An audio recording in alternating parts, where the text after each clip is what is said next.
Hi, I'm Daniel Andrews, owner and creator of Andrewsfootball.com. Hey, wait a minute, what's going on? The video is Friday? Yeah, okay. New format. Videos are now going to be released Tuesday and Friday at noon. Or somewhere around noon. Basically, I want to go ahead and answer your questions before the weekend and get my predictions done and out of the way for you. Keep in mind, if you put something in the comments or if you go ahead and go to askandrewsfootball@yahoo.com, if you got something I missed, you want more of a breakdown of the game, anything at all, go ahead and send me an email. I check my email on a daily basis. I'll try to get you a response as quick as possible. If it's a really, really good question, something I can go into depth and detail about, I'll go ahead and I'll make a video. But this is my prediction video. Now, first off, I miss Tennessee. Okay, I miss Tennessee. I mean, that was a sloppy game, both weather condition, penalties, two teams playing some bad football. But I missed it, plain and simple. Jacksonville won.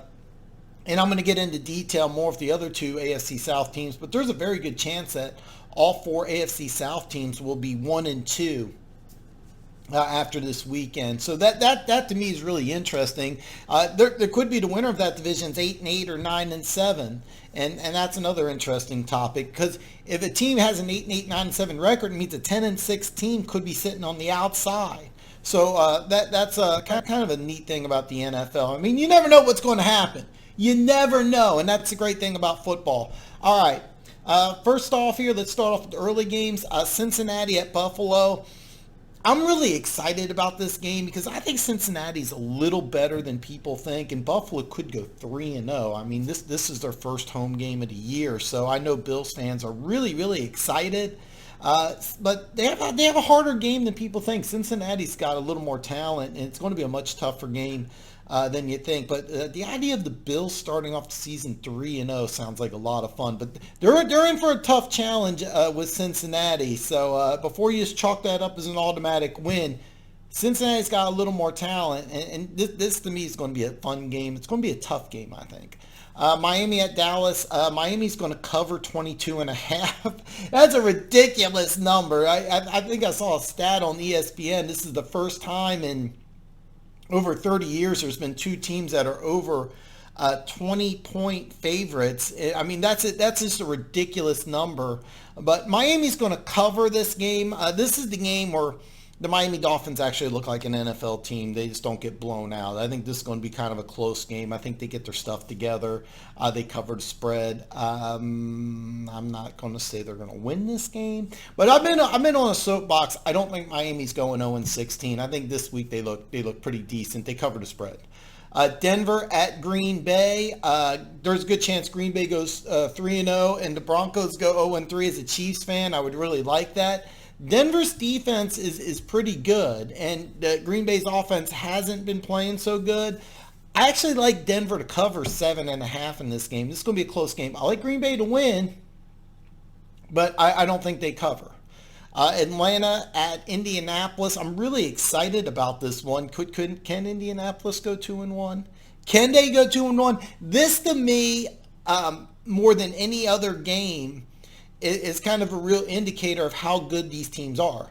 Atlanta, which made some major changes in the coaching staff, believes that they're a playoff team. Or at least they're trying to get back to the playoffs.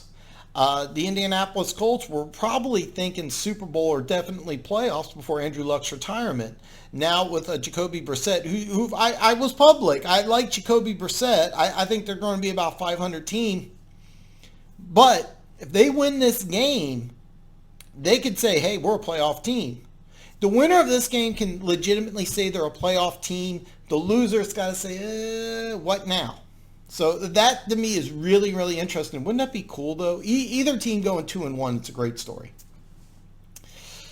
Oakland at Minnesota. Minnesota's a 9-point favorite. I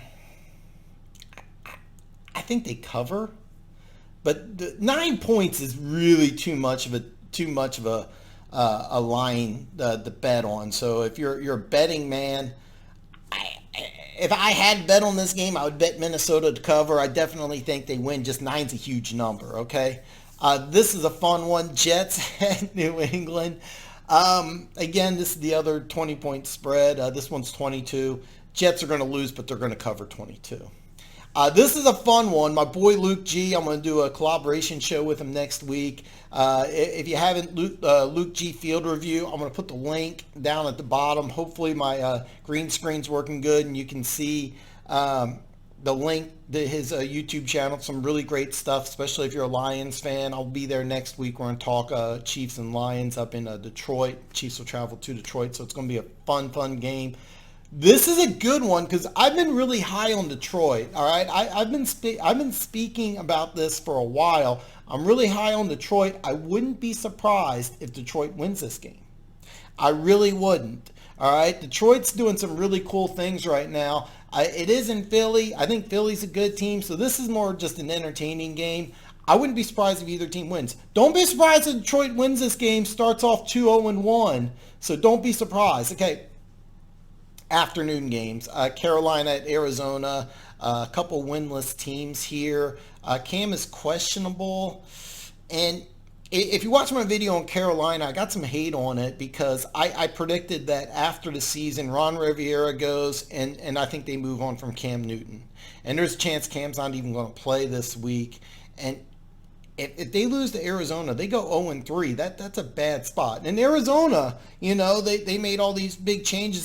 See, I thought that Arizona would look like Miami's been looking like. I thought Arizona was just going to be garbage, but the defense has played good, and Kyler Murray's looked a lot better than I thought he would. So they're not a bad team. I actually think Arizona's going to win this game with or without Cam Newton. It's sad because I think that Ron Rivera is a good coach, and Cam Newton, I think, I think maybe it's time for him to move on from Carolina. So that's just my opinion. I'm in the minority here, but I think Arizona gets their first win here. Next game is the Giants at Tampa Bay. Daniel Jones makes his debut. Again, if you watch my last video, I don't think it's a good time to start Daniel Jones. Tampa Bay's defense has looked really, really good. Excuse me. Yeah, that's how much indigestion. Daniel Jones starting is giving me indigestion. It's that bad. Here's the thing. I think it's going to be a very low-scoring game. I think Tampa Bay wins 6.5. I wouldn't recommend betting it, but I'd like Tampa Bay to win this game. It's pretty cool because Tampa Bay is going to be 2-1. All right. So who would have thought the Bucs would be 2-1? That to me is really interesting. This is a huge game. Houston at the Los Angeles Chargers, and what I say, there's a chance that Atlanta going to Indianapolis, they could be 1-2. Houston going to the Chargers could be 1-2. All four of the teams could be 1-2. Here's the thing: the Chargers really can't afford to go 1-2. Houston probably could go 1-2. I mean, I think they started 0-3 last year, but you really don't want to do that. This is really a good opportunity to Houston get a game up in that division. And the Chargers, if they have any hope of trying to catch Kansas City, they really need to win this game. Keep in mind they're road warriors last year, but they already lost a road game already. So Chargers notorious for starting slow. This to me is going to be a very, very fun game. The loser at 1-2. Here's the thing. Playoff implications are very much alive here, because if the Chiefs win the division, and I've been picking Tennessee to win the AFC South, even though they looked really bad. but let's not get into too much detail there, okay? Let's say Houston doesn't win the division. This is for a wild card right now. So it's crazy to say, but this September game has playoff implications. Unless Houston wins the division, then of course they're that 8-8, 9-7 team. Chargers could be 10-6 on the outside looking in due to this game. So this game to me has playoff implications. The loser going 1-2 is a very, very big deal. So this to me is a game. Kind of circle this. I'm really excited about this one. Pittsburgh at San Francisco. I can't see Pittsburgh going 0-3. And I have a hard time seeing San Francisco going 3-0. So I strongly recommend, of all the games that, actually there's one more game. One more game I like a little more, but this is a good one. Pittsburgh covers 6.5. I think it's going to be a really close game. I actually think Pittsburgh wins this game. I think this is just a game that they just eke out, and I mean this is just too good of a team to go 0-3, even though it's going to be Mason Rudolph starting on the road for the first time. I like Pittsburgh. Definitely take Pittsburgh to cover 6.5. The next game, Saints at Seattle. I'm really surprised the line is 4. I thought it'd be a little higher. I think Seattle covers, so I not only do I like them to win, I think they win by more than 4. This, to me, is my number one game right here. Rams at Cleveland. I think the Rams are, a much better team than Cleveland. I think the hype for Cleveland's still overblown. And the line's 3. And it's Sunday Night Football, and it's in Cleveland. But the Rams are just a much better team. I'd be surprised if the Rams didn't win by double digits here. I really think they win by double digits. Of all the games this week, and I granted I missed Thursday night, but out of all the games, this is my absolute favorite. The Rams will cover in Cleveland, and then that and Pittsburgh. Those are my 2 favorite games. And then Monday Night Football. Chicago at Washington. And why is this game on Monday night? Why is this game on Monday night? I mean, why? Neither team's good. Chicago's 4-point favorite. I wouldn't even touch this game, to tell you the truth. I mean, I really wouldn't, because I'm actually excited to watch this game, because I think these are 2 bad teams. But can Chicago turn it around? And is there some positives in Washington? Because the one thing about Daniel Snyder is that he's known for doing some knee-jerk reactions. There's a chance that if Washington keeps losing, Jay Gruden's on the hot seat. I think he's on the hot seat already. I actually don't think he makes it to 2020, unfortunately. But could he be out the door? If they start 0-3, is it safe to say that Gruden could be fired any day now? The answer is yes, he really could. So especially a home loss on Monday Night Football. If they look really bad, don't be surprised if Gruden's gone. Don't be surprised. All right, so it'll be an interesting game. So, there's no other games to talk about, so I guess the video's over. So, and of course, I didn't forget. Of course I'm talking Chiefs! All right. Oh, man. Home opener at Arrowhead. Baltimore is traveling to Kansas City. The only battle between 2 undefeated teams. Chiefs at worth 6.5. It's now 6. Remember last year, the Ravens had the Chiefs beat 24-17 before it was like 4th and like 904, and Mahomes, I'm exaggerating, but it went into overtime. And then Chiefs won the game in overtime. Not this year. This is a statement game. The Chiefs will win, and the Chiefs will cover. The Ravens have better defense, and the Ravens' defense is good, but the Chiefs' offense is great. This could be an offense that goes into the history books. This could be an all-time great offense. We may be talking about the 2019 Kansas City Chiefs offense 30, 40, 50 years from now. This offense is high octane, and it gets a challenge from a really, really good defense. Now, the Ravens have the kryptonite. They have a really good running game. But what I didn't like about the Ravens is, now against Miami, they blew them out. They won, I think it was 800-0. Lamar Jackson didn't really run. But this last game against Arizona, they turned him into a running back again. I didn't like it. Now, Arizona, I think, may have a better defense than Kansas City. But if you turn Lamar Jackson into a running back, that's a recipe to lose.